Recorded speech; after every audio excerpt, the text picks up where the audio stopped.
ગોંડલને જે રીતે છેલ્લા 2 મહિનાથી બદનામ કરવામાં આવે છે, જે રીતે ગોંડલને મિર્ઝાપુર તરીકે સંબોધવામાં આવે છે, જે રીતે ગોંડલના લોકોને બદનામ કરવામાં આવે છે, જે રીતે મારા પરિવારને બદનામ કરવામાં આવે છે, એને લઈ અને છેલ્લા 2 મહિના દરમિયાન ગુજરાતના લોકોએ ઘણા બધા જ્ઞાતિવાદી માનસિકતા ધરાવતા લોકોના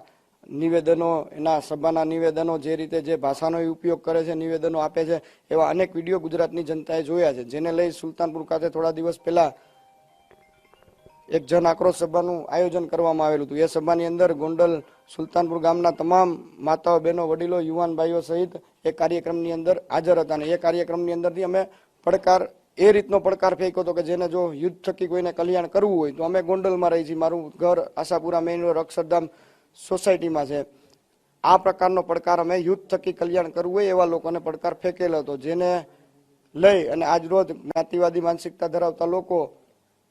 ગોંડલની અંદર આવેલા હતા। પણ આજના દિવસે ખૂબ ખુશી સાથે, ખૂબ આનંદ સાથે કહેવું પડે કે જે રીતે ગોંડલના દરેક સમાજના લોકોની અંદર જન આક્રોશ હતો, જે રીતે